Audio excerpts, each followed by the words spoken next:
Hey, what's up, guys? It's Joseph here, and we are back with a game that has been taken off the App Store, sadly, for a while. Spider-Man Unlimited, which I had downloaded it before they took it off the App Store, so I can still technically play it. Just you can't do anything that requires an internet connection, like events and stuff like that, which sucks. And hopefully you guys can hear the audio. I hope. Whatever. Yeah, the audio's on. But we're just going to play this for 10 to 15 minutes. Just relive old memories of my favorite mobile game to ever hit the App Store. I wish this game could have lived on more. Lived on for about 5 years. I think they took it off the App Store in 2019. I think it was like January or February, maybe. It was early 2019 when they took it off the App Store. And I had been playing this game for fucking years on multiple different devices. If you combined all the characters I got on all the different devices, it would add up to a lot of characters. And this game was really fun. And I wish Gameloft would make a successor. Maybe like a Marvel running game, like not just Spider-Man, but like a game that's like a spiritual successor to this game, but has like a good amount of Spider-Man characters, but it's not a Spider-Man game. It's like all kinds of Marvel characters, and they can have like the most weird, obscure Marvel characters. You can have all the good ones, all the common ones. They could add tons of different costumes to all the different characters. It would just be awesome. I just wish that Gameloft would make another Marvel game. Particularly a runner with a shit ton of characters like this game. This game was literally the perfect Spider-Man mobile game. I really can't think of anything truly wrong with this game. Other than the fact that just in general it's basically a free-to-play game, so it's obviously pay to win. But yeah, because I remember when I first got this game. Hold on, let me type in my age. 18, male. Don't allow. So when I first got this game, I was living in California, and I had my iPod Touch 4th generation. Well, actually, no, let's go back a little bit farther. We were at the Apple Store in California, and, like, you know how you can play games on all the iPads in the Apple Store? This game was one of the featured games they had. Ooh, there's some lag. This game was one of the featured games they had on those iPads that, like, multiple different people were playing. It had just came out. It was a brand new game. And I played it for about 5 minutes on those Apple iPad, and the iPads in the Apple Store. And I was like, yeah, I'm gonna get this game.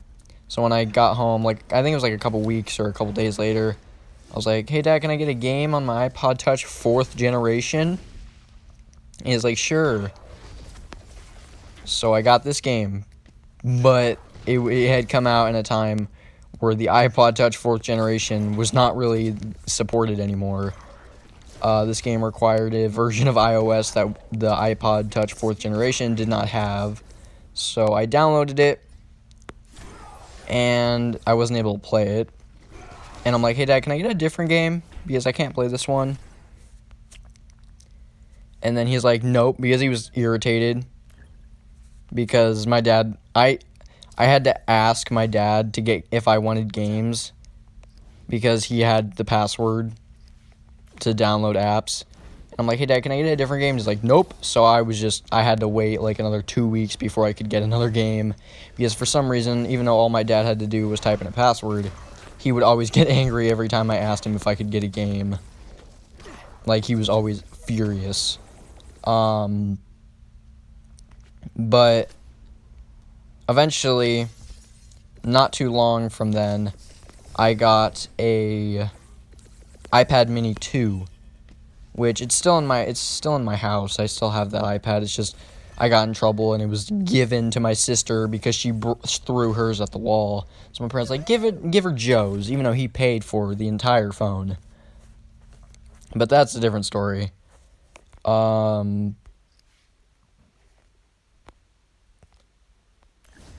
What's called?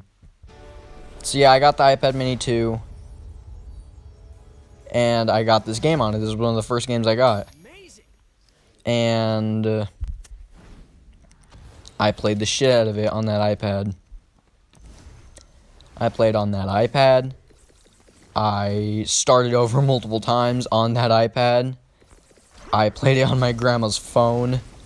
I actually never got to play it on my iPhone SE, because by the time I started getting apps on my iPhone SE, because when I first got my iPhone SE, I never had apps on it. It was just a phone used for calling and texting. And I got games on it. And then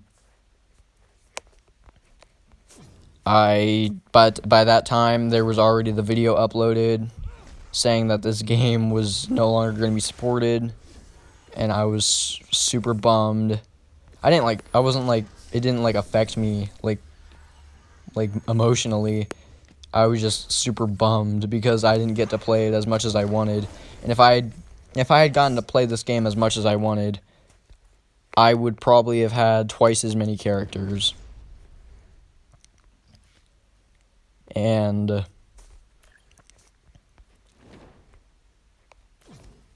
actually, alright. So I would have had like twice as many characters, even though I've probably collected at least, I would say, 80 different characters by doing, and I loved doing the events because the events were time consuming, but I could usually beat each, multiple, 2 or 3 events in a day if I really sat down and got to play it, and if my parents didn't fucking bother me all the time. So I was unlocking multiple new characters almost every day that I played. I had probably spent in the time on all the different devices, all the time that I had spent playing this game, I had probably spent about 150 hours, maybe more, on this game. Because there were whole days where my parents were out of town, and I did absolutely nothing but play this game, eat, go to the bathroom, and eventually just sleep. There was whole days where I did almost nothing but playing this game in my bed without getting up. And I loved it. And then they took it off the App Store in 2019. And I'm sad. I guess technically I could keep this on my phone. You know what? I actually am for sure going to keep this on my phone just so that I can run and play with the few spiders that I have access to. And I might do a couple more videos on it, just me endlessly running in the game. Because I guess there is that. You can endlessly run. I just wish that I could somehow get all the spiders back that I had, all the characters. Because I did get pretty good at this game. I'd gotten, number 1 in the leaderboards on events multiple times. Not gonna lie, I'm, legit not exaggerating.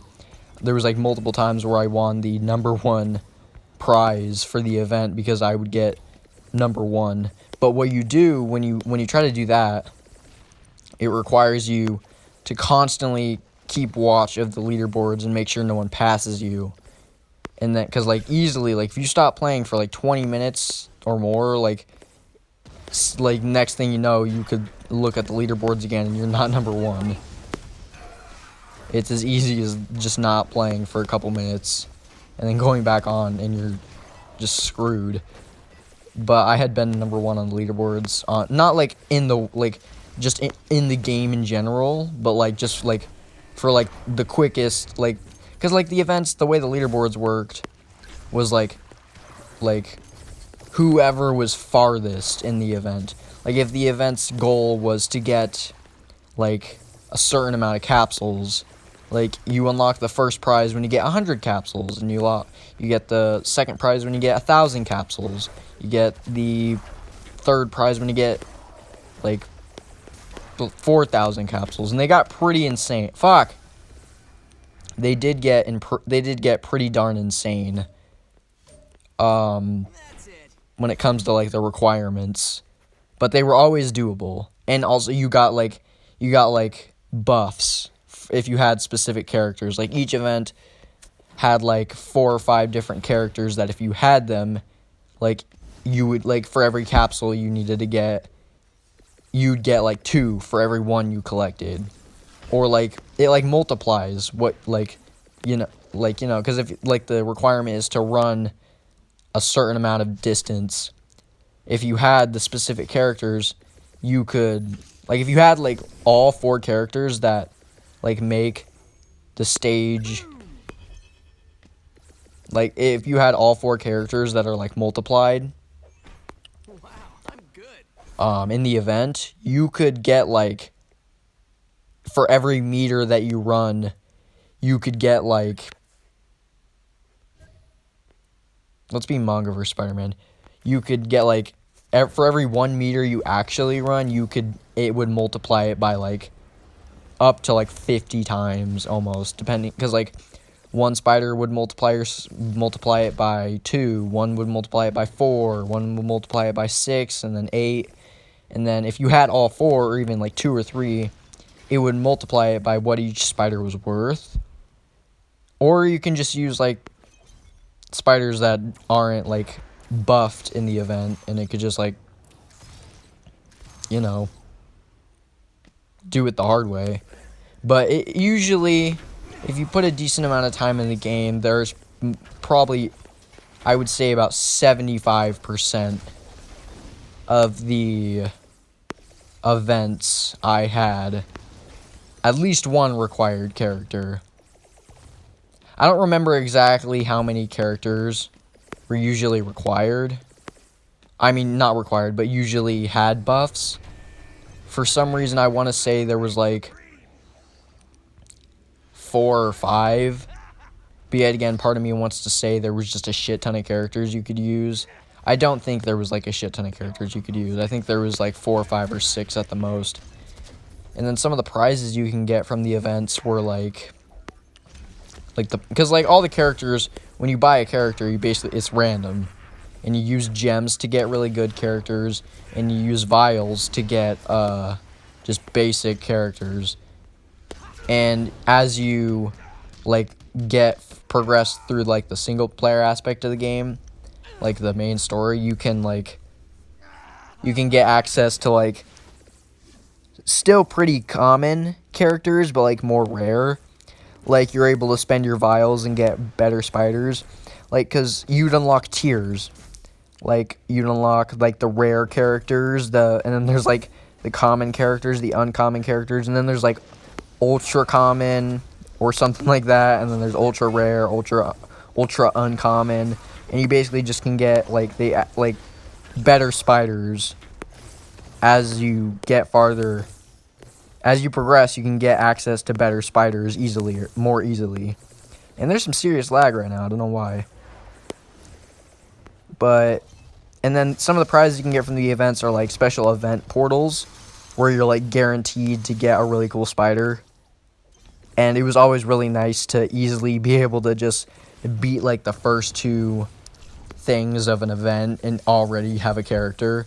And usually, like, if you didn't have any of, like, the buffed spiders for an event, you could usually just, like, take the time and use not buffed characters to get, like, the first 2 or 3 requirements of the event. And then, if you're lucky, which is usually pretty much most of the time, you'll be able to get maybe 1 or 2 buffed spiders halfway through the event that you can use to finish it off quickly. I don't know if that really makes sense the way I'm talking about it. Jeez, lag! I think this has to do with the fact that it's not on the App Store anymore and it's not supported, and there hasn't been any performance updates in forever, so I feel like that's why it's kind of lagging a lot, because it never did this, even on my iPhone SE. But, like, some of the characters they had a shit ton of Spider-Ham characters. Like, they had the Pork Grind, which was, like, the Venom Spider-Ham. They had Spider-Girl, but, like, the Spider-Ham version. And it was basically, like, black suit Spider-Ham, but a girl. And then they had, like, Spider-Ham 2099. They had Miles Morales Spider-Ham. Pretty sure they had Spider-Ham, like, Peter Porker version. They obviously had regular Spider-Ham. I'm pretty sure, yeah, they had the Homecoming costume eventually. They had, obviously, a bunch of the symbiotes, like, a lot of the obscure symbiotes, too. They even had, like, Anti-Venom. They had Carnage. They even had the all different Marvel Spider-Man costume, where, like, Spider-Man was, like, the CEO of Parker Industries, and he had, like, the glowing greenish-blue spider. And he had, like, the glowing greenish-blue eyes. It was from the worldwide run. Dan Slott's last run of the Spider-Man comics. I think it started in, like, that series started in, like, 2015. And every character you unlocked, there was always, like, a biography, like, talking about the first appearance of this character. So, like, if you unlocked Spider-Man Noir, which, by the way, was a common character, there would be a little option when you select the character, and it tells you a little bit about the first appearance of that character. And every single character had a biography about their first appearance, and it basically, like, the title of the biography was, like, the issue that they first appeared in, and then it talked about, like, the story of that issue. It was really cool. But anyways, I'm gonna save the rest of this, or a little bit more of this, for next episode. I will see you all next time. Peace, farewell. Don't forget to smash that like button. Detroit smash, Falcon punch, whatever. And I'll see you all next time. Bye.